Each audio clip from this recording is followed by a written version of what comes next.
President Mary Daly, Managing Director Ravi Menon, distinguished guests, ladies and gentlemen, it is a pleasure to welcome you to the 15th Symposium on Asian Banking and Finance, jointly organized by the Federal Reserve Bank of San Francisco and the Monetary Authority of Singapore. This is the third year that we have held the symposium virtually due to the COVID-19 pandemic, and we're certainly hopeful that we can all gather together again in person very soon. We have a strong program for you today with a diverse lineup of speakers and panelists who will address the theme of how digitalization and innovation are impacting central banks today. This will include discussions on the implications for monetary policy, the public sector's role in promoting and harnessing innovation, and the future of digital assets. The symposium will kick off with a fireside chat between President Daly and Managing Director Menon on innovation and central banking. This fireside chat will be moderated by Celine Sia, the MES's Assistant Managing Director of Economics and Knowledge Management. As part of the chat, we will get an opportunity to hear from President Daly and MD Menon on global inflation and risk to growth, and discuss what global central banks can do to support sustainable growth. And looking beyond the challenging macro backdrop, we have also witnessed how innovative technologies have brought about profound changes to the global economy, and in particular, the financial sector. What are the risks and opportunities for central banks in this new era of innovation and digitalization? President Daly and MD Menon will share with us some thoughts on this and how other drivers have changed the way central banks think and work. The final panel discussion will be moderated by Tommaso Mancini Griffoli, the IMF Division Chief at the Monetary and Capital Markets Department. This panel will bring together eminent regulators and market participants to share insights on the future of digital assets. As we know, 2022 has been a baptism of fire for the digital assets industry. The recent crypto market crash, coupled with the collapse of several crypto firms, has revealed vulnerabilities associated with business models and the underlying technologies. Notwithstanding these challenges, innovations in the digital asset space have continued to accelerate, unlocking new opportunities that could potentially transform the traditional financial industry. And this panel is aptly titled, Beyond the Hype and Crash, What Lies Ahead for Digital Assets? And we look forward to hearing our distinguished panelists give their views on this issue from each of their unique vantage points. Before concluding, I would like to convey my appreciation to the moderators and speakers for their time and support in contributing to this symposium, as well as my colleagues in FRBSF and the MES for organizing today's event. Let me also thank you, all the participants who are dialed in, for joining us today at what I'm sure will be a stimulating and insightful symposium. It just leaves me to hand over the floor to my colleague Celine to kick off the fireside chat. Over to you, Celine.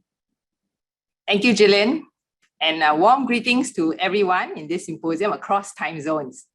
It's a great privilege to be moderating this fireside chat between President and CEO of the Federal Reserve Bank of San Francisco, Mary Daly, and the Managing Director of the Monetary Authority of Singapore, Ravi Menon. Thank you very much to both for joining us today. Last year's in-conversation between our two distinguished speakers was very well received, and today's fireside chat is no doubt eagerly awaited as well. So let's get started. As someone who straddles two very different areas of work, monetary policy and enterprise-wide data management, I work with teams who face rapidly changing circumstances, either in the macroeconomic environment or in the evolving innovation space, which is not just about big tech, big breakthroughs, but also incremental improvements to our existing processes. Central banks have to respond and make choices amidst constant change. And these choices ultimately have a lasting impact on growth and the welfare of the people and institutions we serve. In this fireside chat, I would like to pose questions to President Daly and MD Ravi. First, on the current macroeconomic environment, before turning to seek your respective responses to the impact of innovation on the work of central banks. I will invite one speaker to start for each question, but the other speaker can freely jump in as they like. It's a lot of ground to cover in 1 hour, but we will try our best. The first question is about the impact of the shocks we have faced in recent years, from the pandemic to the war in Europe. What do you think is the impact on monetary policy and longer-term growth? May I invite President Daly to share your thoughts first, please? Of course, and thank you so much for having me. This is a terrific conversation. I look forward to it every year, so I appreciate that.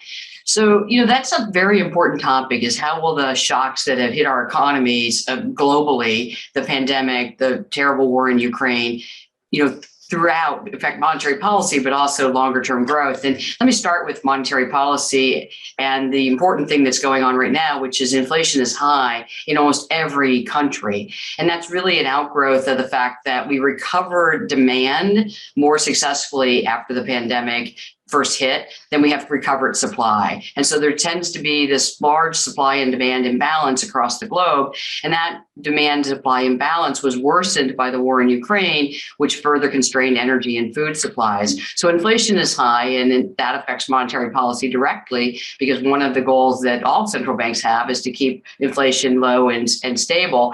And in the United States, we have to balance that off with our dual mandate with full employment, and trying to navigate that to bring inflation down while we do so as gently as possible, not to tip unnecessarily the economy into a downturn that actually influences the full employment part of our mandate, is a struggle.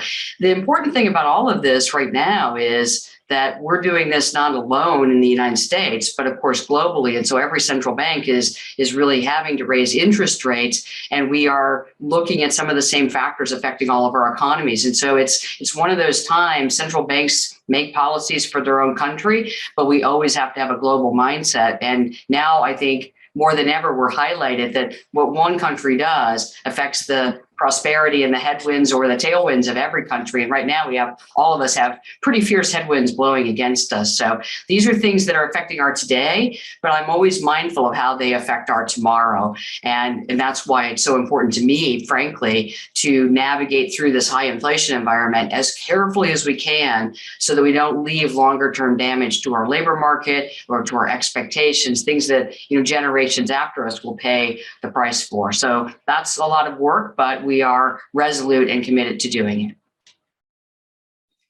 Thank you, President Daly. MD, if I could ask you for your views too, perhaps including what role central banks play in restoring growth to its long-term sustainable path. Yeah, thanks, Celine. And happy to be back for the San Francisco Fed MAS Symposium, and a big hello to Mary. Great to see you again. So I think Mary has covered the ground quite well in terms of the conjunctural challenges that we're all facing, high inflation and declining growth, and it's always a tough situation for central banks to be in.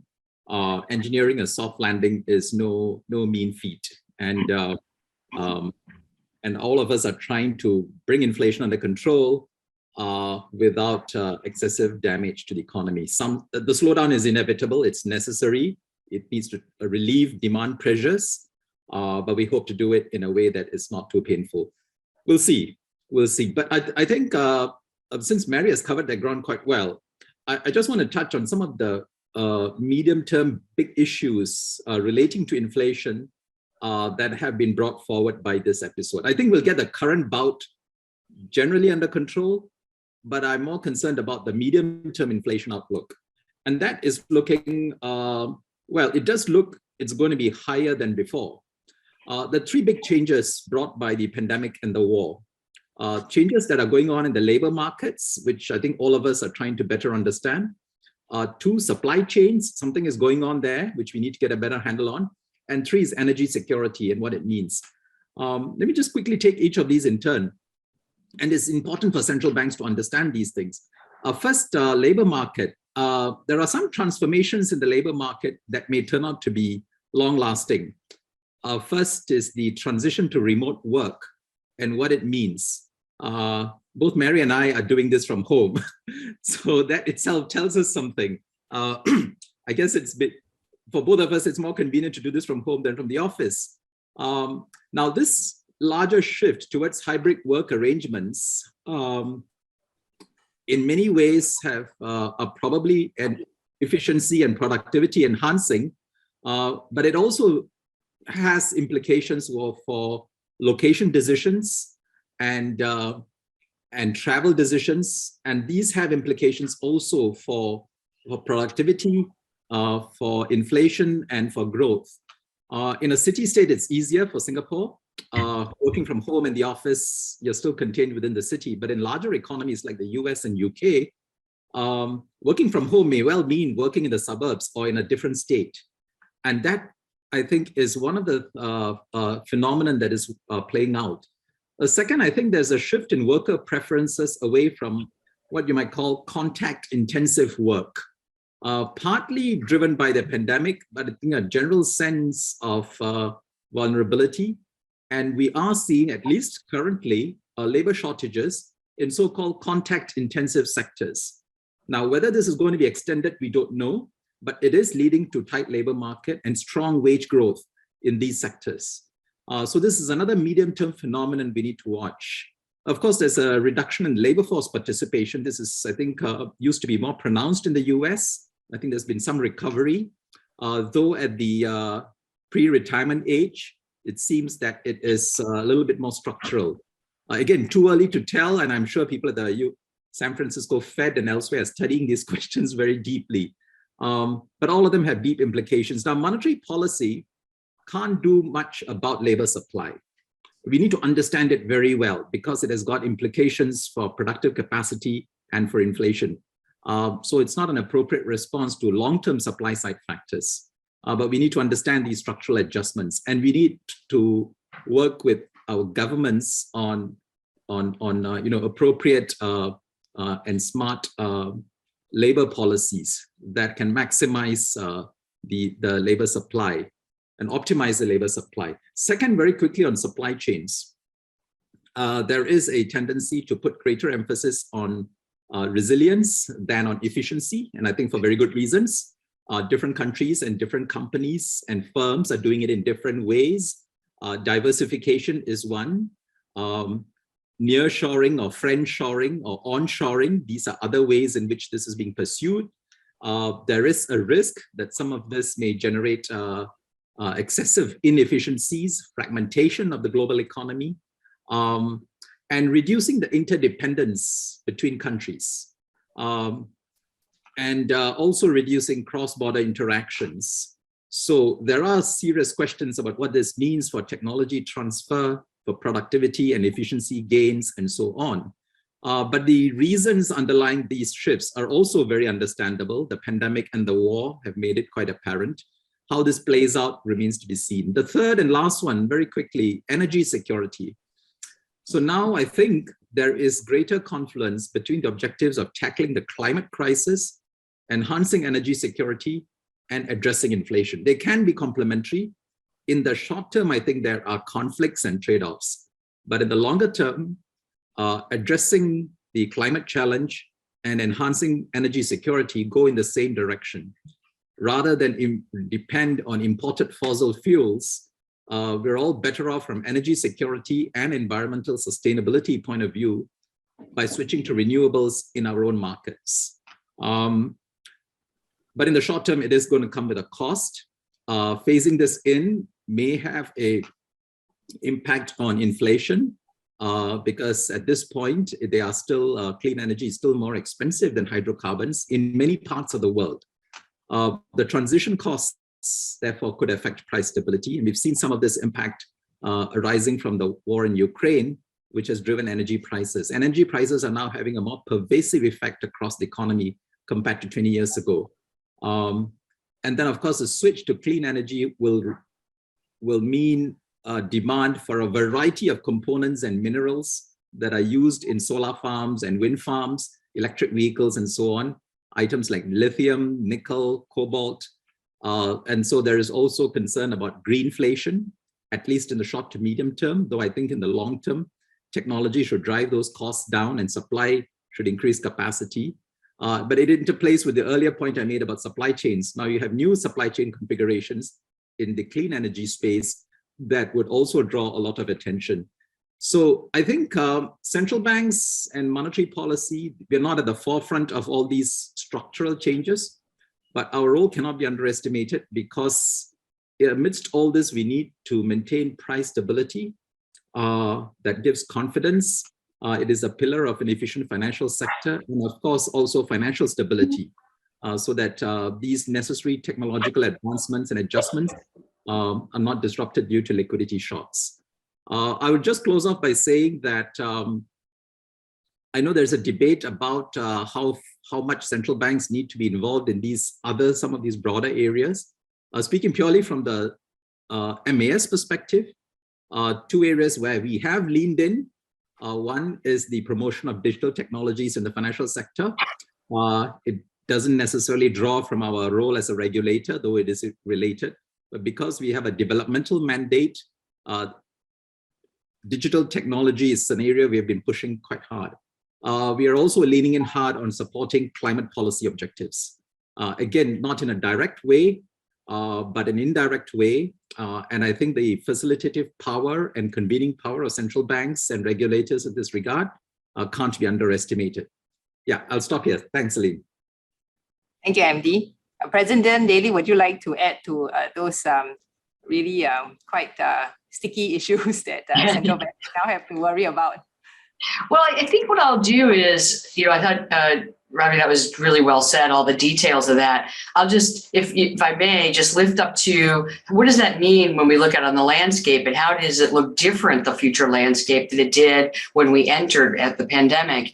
So prior to the pandemic, we were certain about these things, and certain is always a bad word to use in economics or anything dynamic like the economy. But we had a lot of certainty that globalization and supply chains and this drive to efficiency was disruptible, that basically this was going to be present.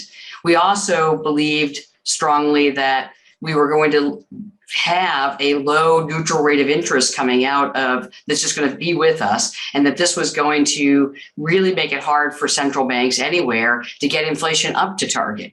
And we had struggled for a decade in the United States to get inflation up to target. So we thought those were things that were happening. And then we thought that the push to be more climate friendly with our energy policy was going to be at odds with everything else we were trying to attract and do as nations. And so we would find that battle to be one fought only in that area. And now we find ourselves in a completely different world, just looking at those three things. Supply chains now are something where globalization, as you said, resiliency is the new efficiency. And really what we're hearing is we want to have inventories that we can manage as opposed to inventories that are cheaply made far away from us. And I think that we will not likely settle out as global as we were in terms of those interconnections, but we're probably not going to go back down to just my own country and everything else, I'll get. It's just not sustainable. So finding that right balance isn't going to be easy, and I don't think it will evolve overnight. The second thing is that it's clear now that some of the factors that were pushing inflation down and even keeping the neutral rate of interest so low may be changing. And how exactly they're changing and how large the magnitudes of the changes are, I think it's yet to unfold. But, Ravi, as you said, we have to be very mindful that we don't have an environment where we can just depend on inflation coming back down and struggling to get up to target. We might very well come out of this episode with higher inflation and be in a world where we're trying to balance inflation to the target from pulling it back down as much as we're pushing it up. And I think that's a real revelation that we have to take in, even though we have certainty of knowing something's going to be different. We just don't know what the certainty of the different will look like. And then on the climate, I really like your comment about energy security, climate initiatives. There's a dovetailing of ideas, but there still is this fundamental fact. And the war in Ukraine and the rising energy prices are putting a lot of spotlight on that.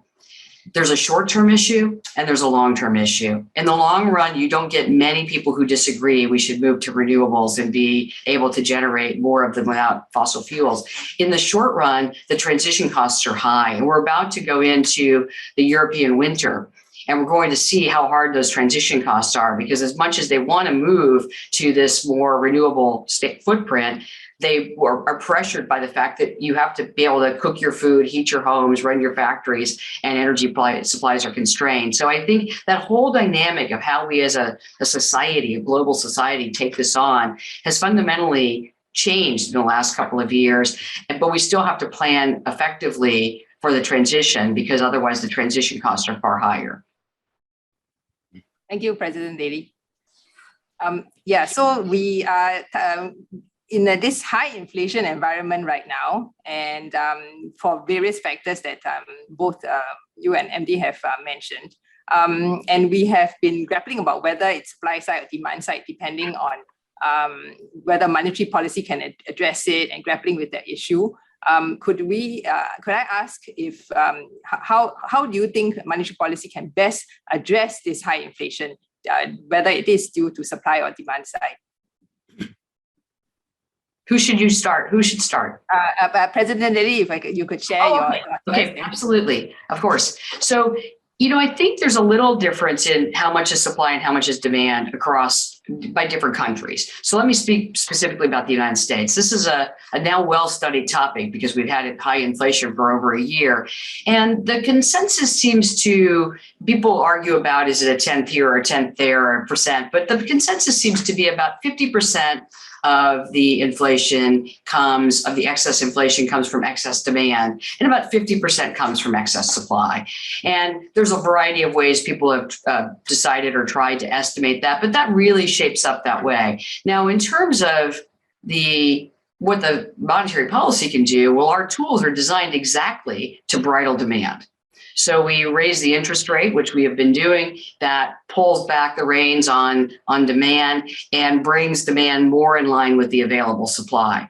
The hope there is, and we're seeing some signs of improvement, the hope there is that while we're bringing demand back where it needs to be, that supply is also recovering. And while we don't have direct levers to pull on supply, we're already seeing some of the supply issues start to improve. Now, the ones that are improving are the supply chain disruptions mostly caused by COVID, but we still will, and this is, Ravi, you mentioned this, I think it's a really important one. Part of the supply that's really hard to pinpoint how quickly it can recover is labor force, because we're having supply shortages simply because we don't have workers to staff the production. Now, firms are entrepreneurial, they adjust, but it takes time. So their adjustments will be invest more in capital, automate, find other places where you can do the same work, but that takes time. And so that supply recovery, one of the mysteries, I think, for most economists and generally most producers is, why didn't they recover faster? And I think it comes back to some of these fundamental facts that it's not simply COVID. COVID absolutely was the first and deep shock, but subsequent to that, there was an adjustment in labor force, there was adjustment in where people get things made. And this is just a transition now that we have to work our way through. And so supply has been slower to recover, means that more of the pressure on central banks to bring inflation down through demand, and bringing demand. Remember, we have a tool that brings demand back in line with existing supply. The hope, again, is that supply recovers to some extent while we're doing this, and we get a meet in the middle. But that's the remaining open question about, do we meet in the middle, or do we have to bridle demand a little bit more to meet the supply? Sorry, I muted myself accidentally by hitting the space bar. You think that I would have a learning by doing, and that over time I would just get better at this, but I find that the same mistakes just creep up on me unexpectedly. So I finished that thought by saying, what I think about really a lot as a central banker or policymaker is that, we need to bring demand down, and we want it to meet in the middle, 50% supply, 50% demand. But that depends a lot on the supply chains recovering. And so while there's hopeful signs, I'm always mindful that we might have to do a little more on demand because supply chains are just sluggish. Our supply is sluggish to recover. And that means that we still have to get inflation down, because as Ravi said, price stability is fundamental for the financial system to work, but it's also fundamental to how people live their lives.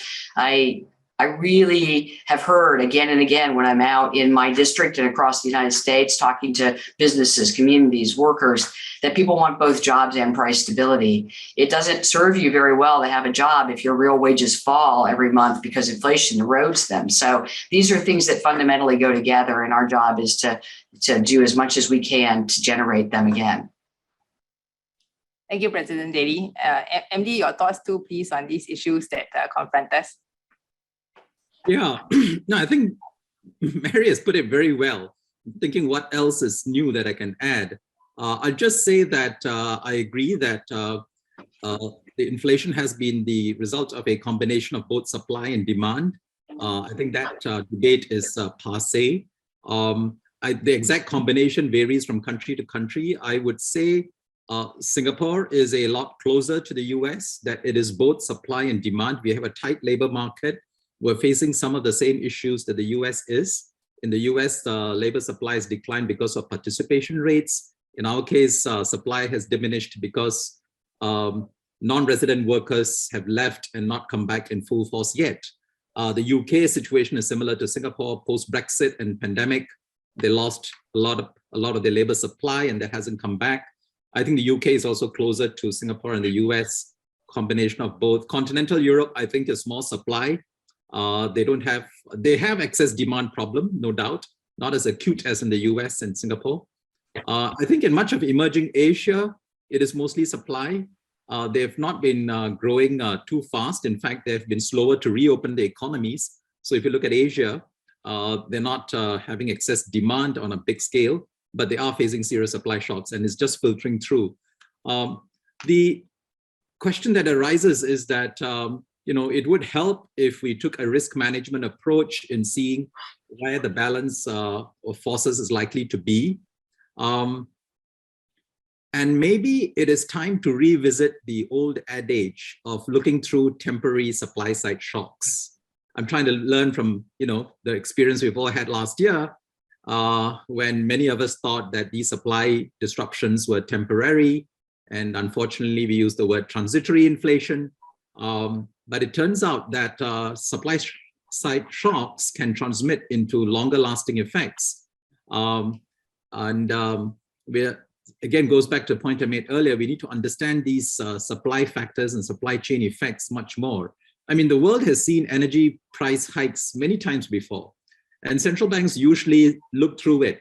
You don't try to offset it, maybe you lean a little against it, and you watch for second round effects on general inflation, and you guard against that. This time, it's quite striking how much energy price increases and food price increases have permeated across the production network and across prices. So the structure of our economies are also changing. I suspect we are more energy intensive and electricity intensive in both manufacturing and services, and that may be one reason. So I think it'll do well for central banks to focus on understanding the supply side capacity of the economy much better.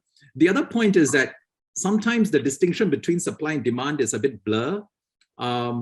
And supply side shocks may have demand side effects if they are asymmetric across sectors. So if you have a temporary increase in some imported input price, for instance, it should be examined under the lens of whether it has an impact on demand. And so we do need to develop better granular sectoral expertise in terms of industry linkages and horizontal enablers. This also means the way we build our models, the way we do our forecasting and so on would have to be upgraded to take into account some of the modern features of economies. Thanks. Thank you, MD. So we clearly have our work cut out for us. Turning to MD, in your role as a central banker and leader of a large organization, coming out of this pandemic and all these worries of changes in the environment that we are facing, what has changed about the way you work? Yeah, some of these changes were underway before the pandemic, and I think the pandemic has accentuated them and added urgency. And in my work, I've always felt three things. There are three fundamental trends or drivers that we need to pay close attention to. One is technology. It is changing the world in ways that are far more transformative than before. And the pandemic has just accentuated that. Second is sustainability. Climate change is the biggest problem we're facing. It will be the central preoccupation of most public officials and businesses in the years to come. It is already happening. Climate change is already happening. It's going to get worse. And so sustainability is a key theme. And three, people. I touched on this a little bit earlier about the labor supply situation. I think it reflects a deeper change in how people view work, especially a younger generation. And it's something we've been cognizant of. And I think it is, again, post-pandemic and with the war situation, something we need to pay close attention to. Basically, to treat people as in their own right, rather than as a human resource or as an input into the production process. I think we all kind of subscribe to that as leaders, but I think it has become a lot more obvious in the last few years. So technology, climate, and people, I think are the key factors. And in MAS, even before the pandemic, we embarked on a multi-year journey of transforming the organization and transforming how we do our work, transforming our workplace, and transforming how we deal with the financial industry and broader stakeholders and the economy at large. So we had this vision of creating, of being digital, of being agile, and of being efficient. Digital meaning end-to-end digitalization of our processes, and to think digital and to live digital. Agile, faster ways of working, which in most public sector organizations is more the, let's say, the exception than the rule, because we have lots of processes and governance mechanisms which are necessary, but we got to figure out ways to do this in a more agile fashion. The world is changing too fast for us to not to be able to be nimble, and then to be efficient. And here I think the focus is on working smart, not in the traditional sense of doing more with less, because doing more with less just means you spend more time at night working. I think we need to be smarter about the work we do. And so these are some of the changes, some of the directions we've been pushing in to varying degrees of success, I would say. And not forgetting that all this is not just about being digital, agile, and efficient, but also driven by empathy and being centered on people. It goes back to my earlier point of the three medium-term issues. People are central. And so the organization has to live that centrality of people in everything it does. And the best way in which we can serve our stakeholders as well as our own people is to be driven by empathy, to put ourselves in their shoes, to see how they feel about things. And I think in the business jargon, we call it customer centricity. Walk the customer journey, see how the customer views things from a consumption perspective, not from our perspective as a producer or provider of services. So these are big changes. These are transformational changes. It'll take years to bring everyone on board. And I think everyone is on board, I think, to develop the instincts and skills and capabilities and organizational processes to do all this well. Now that's a bigger effort. But at least the first part, I think by and large, we are there. People have bought into this vision. They think this is what's necessary for the future, and are doing that. And I just thought, there are lots of examples I could give, and maybe we'll come back to it in the discussion, because I'll also like to listen to what Mary thinks about this and what they're doing at the Fed. One of the focus we have is on data, to become a more data-driven organization. Because even before you talk about being digital, doing artificial intelligence and all that, and Celine, you know this well because you look after this area, knowledge management. And knowledge management in turn rests on data management, on how data is organized. It's a very basic, unglamorous thing, But it's so essential to everything we do.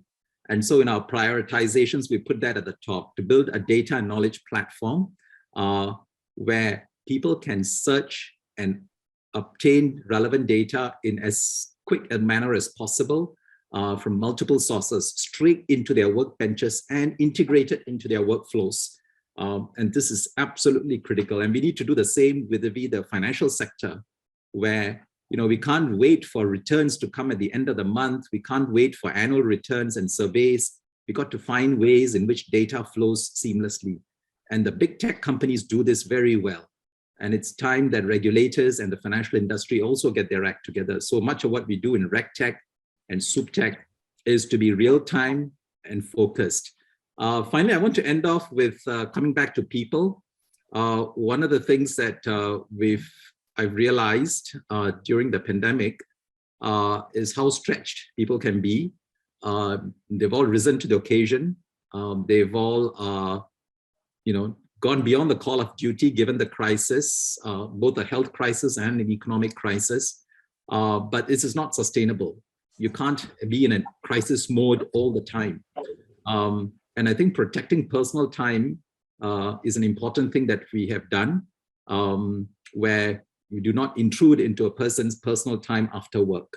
And we got to be careful about that, because technology has a way of blurring those distinctions and making people feel enslaved to their emails and their computers 24/7. And we don't want that. People need to move away from those things. And so we have norms in place that, you don't have to respond if it's after 6 p.m. You don't have to respond if it's a weekend. Of course, if it's an emergency, we will tell you, and then you have to respond. But otherwise, no. I think protecting time is important, and reducing unnecessary work is important. And I'll end off by saying, increasingly organizations need to pay attention to staff well-being in an integrated, holistic fashion, both physical well-being and mental well-being. Again, the pandemic, I think, has heightened some of these risks and problems that used to be beneath the surface. And more people are coming forward with these issues. And I think organizations need to address them, and leaders in organizations need to pay personal attention to well-being issues. And I think ought to become one of the metrics by which the organization and its leadership judge themselves. I'll stop here. Thanks, Celine. Thank you, Andy. Indeed, these are some of the tensions that we face each day in trying to do the job well, while not causing staff to be overwhelmed. President Daly, may we have your views on this too, please? Sure. And since so much of what Ravi, you went over the same kinds of things we're focused on, I'll try to be additive, and because this is a really robust, it's a fruitful line of inquiry, right? We have a lot of things to offer. But one thing I will remark on right out of the start is that, what's interesting, because the pandemic has been something that we all globally experience together. And I speak to many leaders in many different organizations all over the world. And what I'm finding are some of the same themes, that the epiphanies really that we all had were very similar. And they were these, if I can, they're the kinds of ones that the same ones that I reflect on as a leader, is that, we know technology is transformative, but I don't think we really realized what we were capable of until the pandemic hit. And we all went home within basically a week in the US, and we used our technology in a way that kept us connected. And that was something that the barrier was never technology. The barrier was our inertial practices that prevented us from thinking about how would you use that. And so the pandemic becomes a forcing function, if you will. It accelerates technology. And what I'd love to see us pull through is that innovative spirit to how can we use this to better ourselves without I think you said it well, the enslavement of technology that came from having both a crisis and technology available, when many of us in central banks across the globe were up in the middle of the night to late to bed, early to rise, always on, and every weekend was a blur because we had people working every day to try to do things that would support the economy. So there is a way to pull through the dynamism of recognizing that some of the bridles on technology are our own inertial practices, letting those roam free, thinking about how to do them well, without taking on the enslavement that comes with it, that we are in a crisis, because we can't be in crisis mode all the time.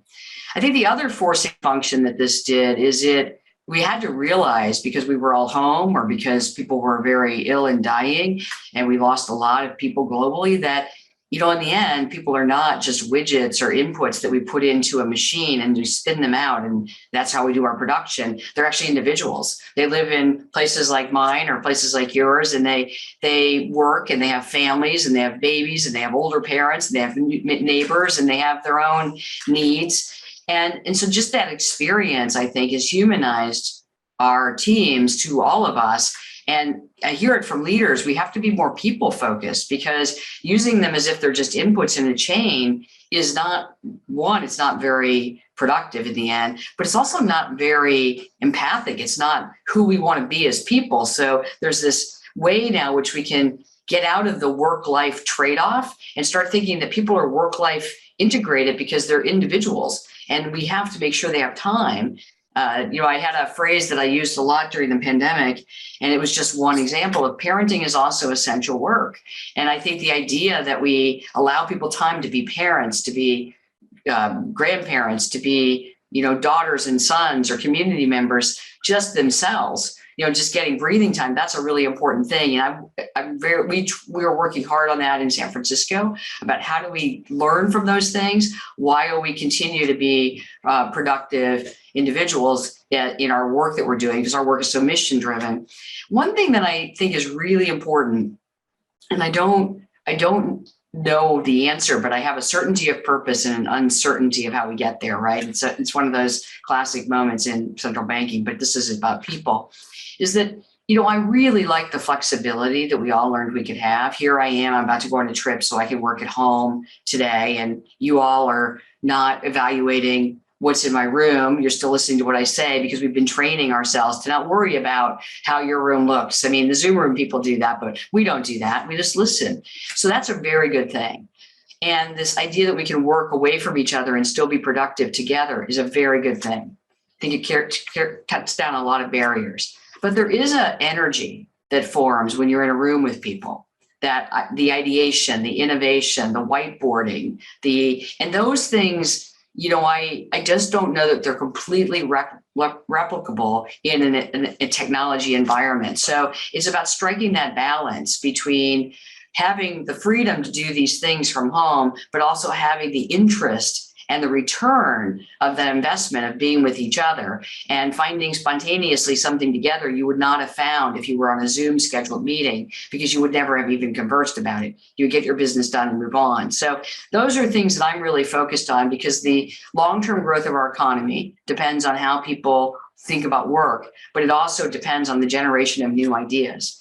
And the two things I hope we take from the pandemic is that the idea space is big, and sometimes we're bridled by our own inertial practices. But the idea space is also really generated by the coordination and collaboration of humans. And we do it together, we do it better typically. We have better ideas. So finding that balance. And I think that's true not just in our own workplaces, where we're in a hybrid mode. So we ask people to come in 2 to 3 days a week, and we're ranging up to 2. If we get to 2.5, I'll be throwing a party. I'll announce it. You all can look at it. But it's something that I find with purposeful presence. We're trying to create purposeful presence. Why should you come in? Not to be on Zoom, but to be together, thinking, ideating, learning, mentoring, growing. And that's important.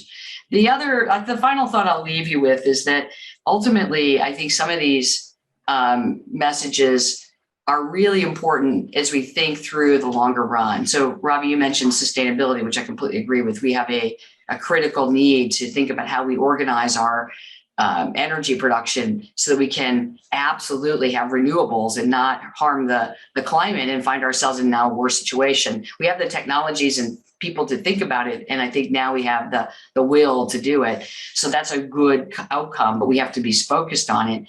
The thing that's really important that's also longer term and sometimes gets lost in our discussions about, oh, how do we figure out how to do hybrid? How do we figure out how to harness all this technology? And that is ultimately where we're lifting several next generations to be the people sitting here in these rooms right now.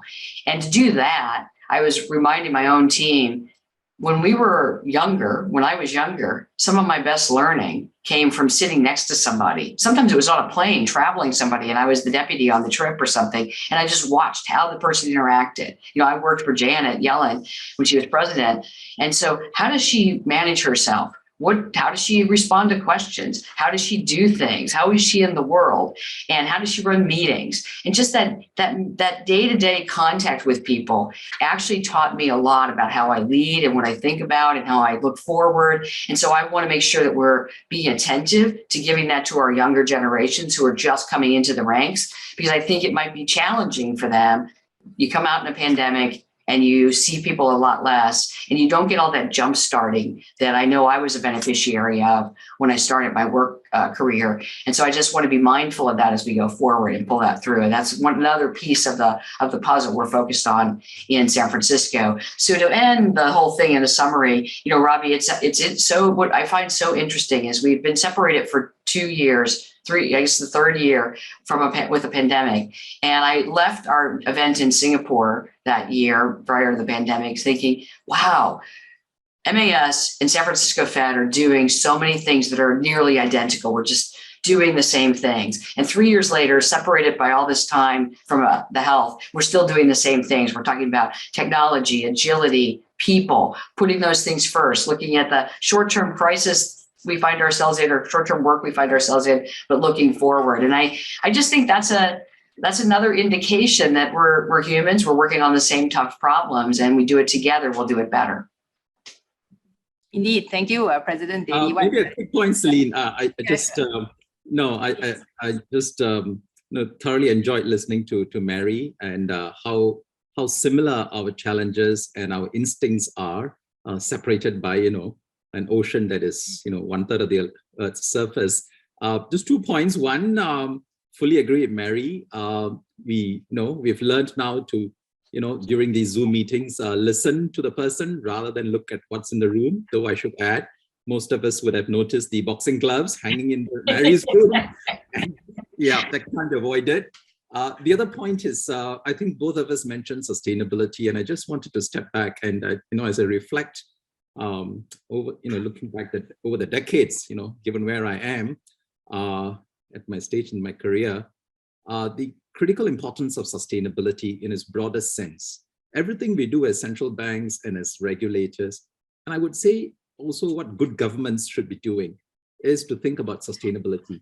The macroeconomy is about sustainability. You grow too fast, your demand is too high relative to your supply capacity, you get inflation and you get instability and you get erosion of people's purchasing power and their prosperity and living standards. And it's a very vital thing. It's great to be part of that mission to ensure macroeconomic sustainability. It's something that central banks are focused on. The popular commentary will criticize us because why are you slowing down the economy? Why are you slowing? But if you're growing too fast, you have no choice. You have to slow down so that you can have more sustainability over the medium term. It's a very important orientation. The same applies to the planet. We use resources in a way that is not sustainable today. And we need to find either more efficient ways of doing things or reducing some of our demand for a more sustainable planet. And energy is critical to this. And the way we've been using hydrocarbons because it's cheap and plentiful is just not sustainable. And we're paying the price today in climate change. And we need to reverse that by moving towards renewables. So that again is sustainability. And the last element in sustainability is people. And I think as both of us have said, I think many of us, if required by circumstance, by our country, we will put in an all-nighter, maybe 2. You can't keep doing that week after week. And I think it is important that we take our people as people, in and of themselves. And there is a gain. I think when people have time to rest, recharge, and do other things, they do become more creative. When you're rushing every day, you're not innovative. You are just doing the drudgery of work. You do need to take your mind off in order to be more creative, more vibrant, more innovative, and to think longer term as to what's lying ahead. You can't do that when your day is overcrowded. So again, it's sustainability. Just thought it was striking. It came to me while I was listening to Mary, and I thought it's something that that we as leaders should pay close attention to. Thanks. I really like that, Ravi. Yeah, that's really good. Sorry, Celine. Okay, please continue. No, I just wanted to say I really liked Ravi's point. That was really terrific. But now back to you. Thank you. Yes, I was just going to say that it really resonates, everything that both of you have said. And it is indeed about how even in the midst of really intense situations, we still have to keep ourselves in a sustainable state, whether it's personally, globally, or in the organization. In the interest of time, we have about 10 minutes left. If I can quickly turn to the topic of key risks and opportunities for central bankers in this area of rapid digitalization. MD, could we invite you to answer this question first, please? Yeah, okay, thanks, Lynn. So maybe I was thinking of covering a few things, but in the interest of time, maybe I'll just cover one aspect of digitalization. It's actually not central to digitalization, which I think is a broader process, is the whole crypto phenomenon. And maybe it's fresh on my mind because we just had a panel discussion yesterday organized by the Banque de France. There is tremendous potential in this phenomenon, and it can be truly transformative in increasing economic efficiency, in improving financial inclusion, and unlocking economic value. And by this, I mean the broader digital asset ecosystem. This whole concept of taking any asset, tokenizing it in a form where the legal ownership rights over that asset is represented as a token in digital form, and putting it on a distributed ledger allows it to be programmable, allows it to be seamlessly traded and exchanged, and a ledger is kept that's immutable. That basic concept, I think, is hugely powerful, maybe potentially as powerful as the internet, I don't know. Even if it is not, I think it has tremendous use cases that can add up to quite a lot. Now that basic phenomenon and ecosystem is worth building up. And I think in both Singapore and San Francisco, they're vibrant. And I think both our regulatory approaches are facilitative. And I think that is a great thing that we have going. At the same time, this ecosystem or elements of this ecosystem, I think poses quite tremendous risks. Again, something that I'm sure the San Francisco Fed and definitely the MAS, I can speak for MAS, are very concerned about. And this, we need to address this conundrum and this dilemma. How do you harness these benefits while addressing the risks? And the risks are real. Unfortunately, one part of that digital asset ecosystem, which is manifested at so-called crypto assets or cryptocurrencies, have taken off a life of their own outside of the blockchain. They have become instruments of speculation in and of themselves. And I do worry about retail investors getting hurt. And all over the world, they are getting hurt. I know they are enjoying good gains for some of them if they bought it at low prices. But if you look at what's happening and what can possibly happen, I think with further tightening of monetary policies across the world and higher interest rates, there's going to be a move away from these risk assets.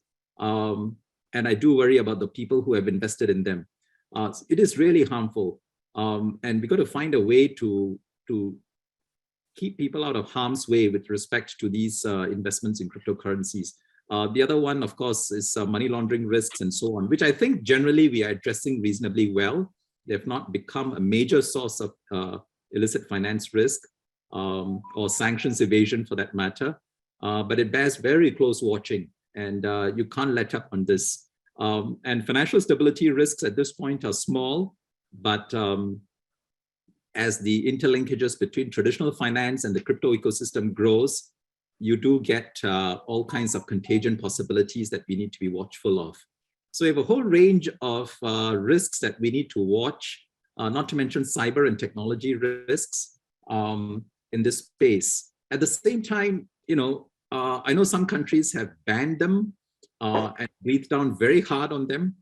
I do think that's not the right approach because I think you are forfeiting the possibility of huge potential benefits for society and for economies. And so this is a very tricky balance of all the digitalization conundrums.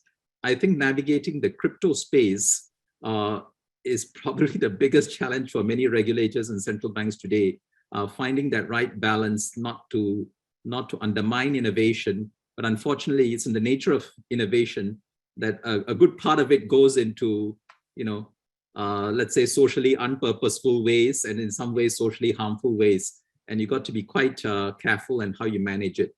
So that's, I think that's one point I'd like to raise. Thanks. Thank you, MD. President Daly, in San Francisco, you have a front row seat to some of these developments in digitalization. Would you like to add to what MD has shared?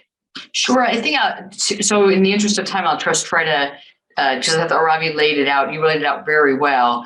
Let me talk about, I think one of the points of confusion really in this space, and you mentioned it a little bit, is that there's a growing confusion among retail investors in particular, but I'd say it's sometimes broader than that, between the technology and what the technology can do and the naming conventions and the product lines that are being sold. So I know this because we have someone coming over to do some things around our house, and she asks me, so one of my clients wants to pay me in Bitcoin, and he said it's a coin, so it's going to be okay. It's just like a currency. And I said, okay, no, it's not. Just because coin's in the name, and stable coins are the really big culprits, right? You say stable coin and people think, oh, dollar for dollar exchange. Oh, until they're run on, and then they're not the dollar for dollar exchange. So I think what has happened is that all the innovation coming out of this is fantastic. And the regulations catching up, but the awareness of the public about even how to sort these things, many people I talk to don't know the difference in Bitcoin, stable coin, and a digital currency, or certainly not a real-time gross settlement system. And so then you start pulling this apart and you realize that the retail investors, the retail players are extraordinarily vulnerable.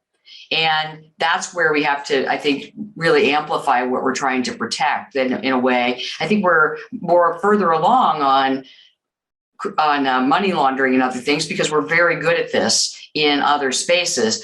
We can borrow from those learnings, but we're not that great at protecting retail investors from putting their money in a bank because we have already gone through that crisis many years ago and know about insurance and safety and soundness. So I think that's an emerging risk that really we have to pay attention to. The other thing is always this way, and Ravi, you put it well, I just want to highlight it or amplify it, that financial systems, economies need innovation. We don't even know what digitization is really capable of. I think of it as one of my colleagues describes a digital currency. What are the purposes of it? What are the use cases? And he says, well, when we got the iPhone, we thought it was only going to make calls.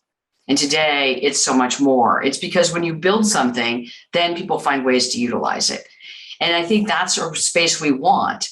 And we know the risks we need to help manage, but we have to be mindful of this for a long time because risks will emerge that aren't even clear to us. And we want ultimately this to be a helper for us, not a way for things to go to become unstable, either in the financial system, to harm people and leave a lasting impact, or to disrupt so that inequalities or other things form between those who are knowledgeable and those who are not. And all of those are big open topics, but the best way to do this, and I completely share your view, Ravi, is not to beat back on people and say, you can't innovate, because innovators are like water. They'll seep in. You'll plug up one crack, they'll seep in, because that's their nature, is to innovate. And entrepreneurs, the same way. So instead of just saying no, the Luddites tried that back in the 1800s. Instead of saying no, we should say, okay, welcome, let's think about this. Let's put this together so there's a nice, strong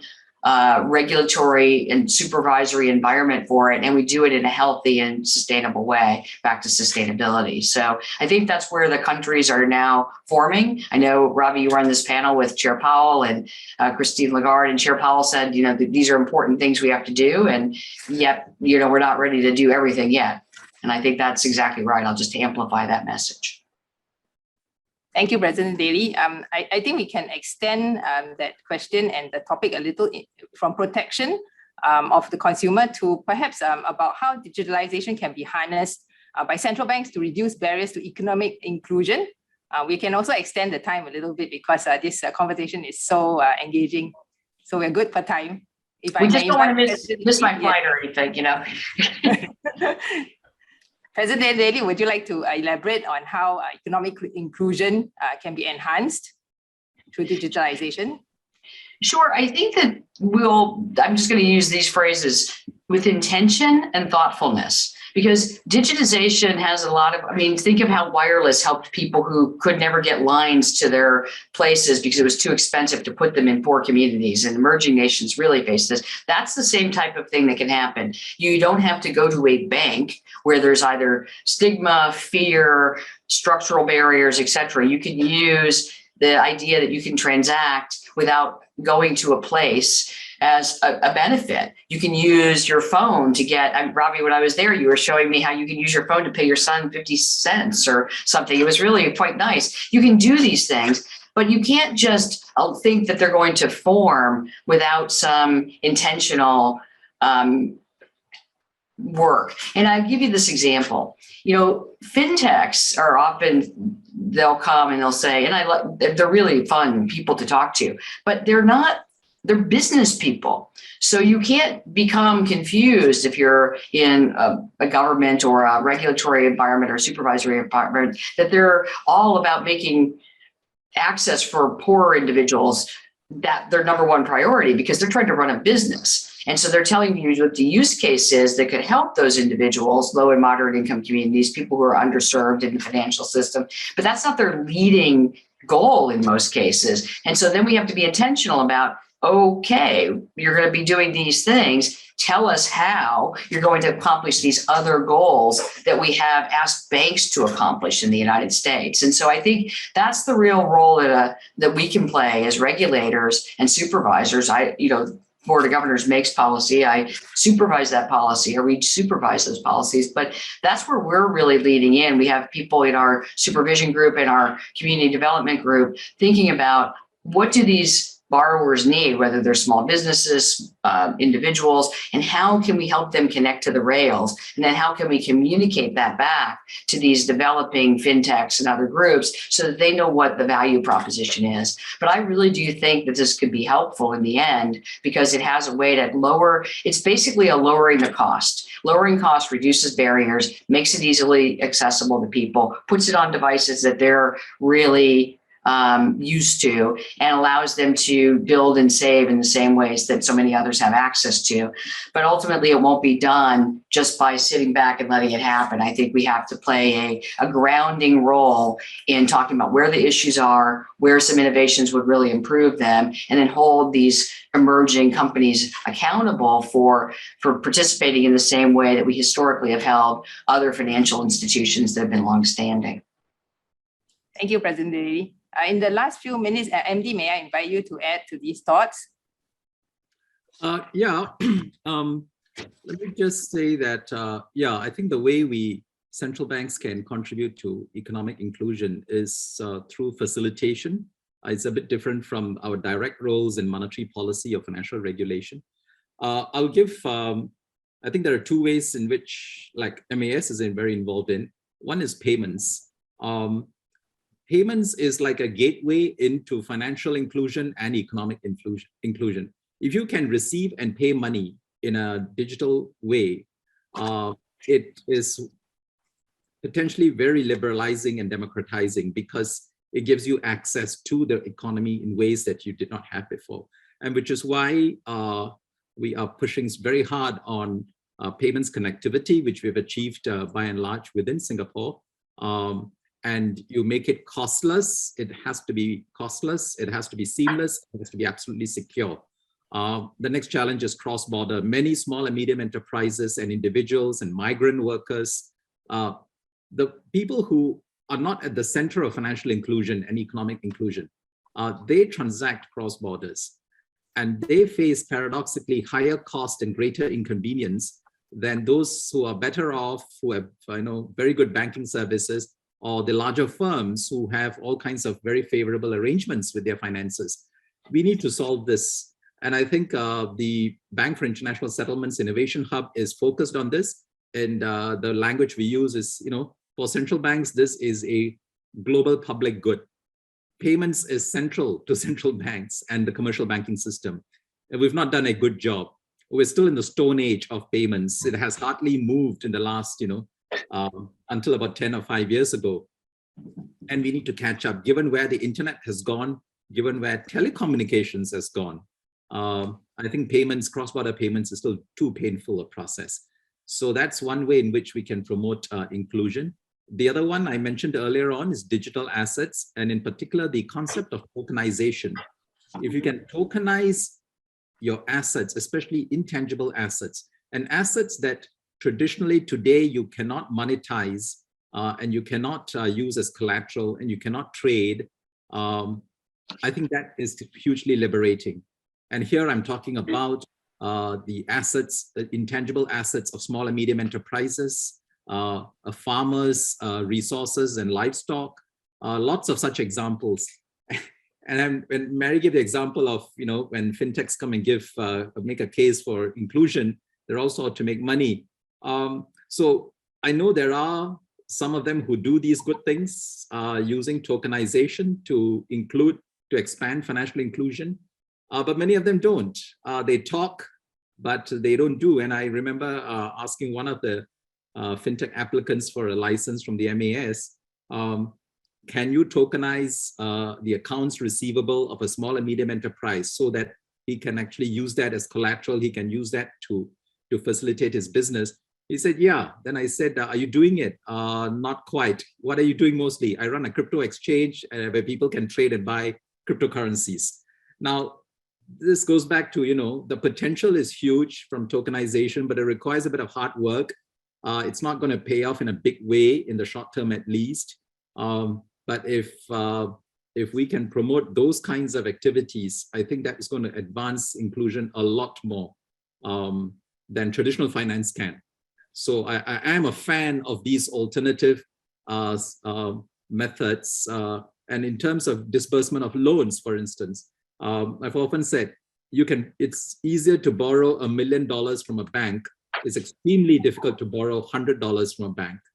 And many mom and pop shops, small and medium enterprises who face day-to-day shortages, cash flow issues, they just need $1,000 to tide over.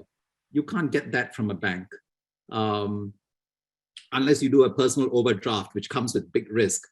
But these fintech types of banks who use large amounts of data and so on, they are able to, and in China, we hear stories with, so far at least, very low non-performing loans, able to approve a loan for $100 or $500 overnight. And then just last week, I met a banker, this is a global bank, able to give a mortgage loan in 5 minutes. So I think these are the kinds of technologies using data and analytics and very quick agile systems that are have huge potential for financial inclusion with manageable and low risk. And if we can achieve that, that would be great. And I think that's why we want to promote activities and innovations in this space that is outside of traditional channels. But we have to manage those risks very, very carefully. Yeah, thanks. Thank you, MD.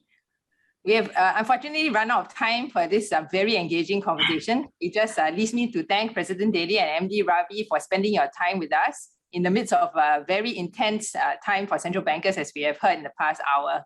I'm sure I speak for all the audience when I say it's been an enriching hour for all of us. Thank you so much. Thank you very much. And nice to see you, Ravi. It's been a pleasure. Yeah, likewise. Good to see you again, Mary, and hope to see you next year in person. Exactly. Okay. Thank you. Thank Bye-bye. you. Thank you. Bye-bye. Have a good day.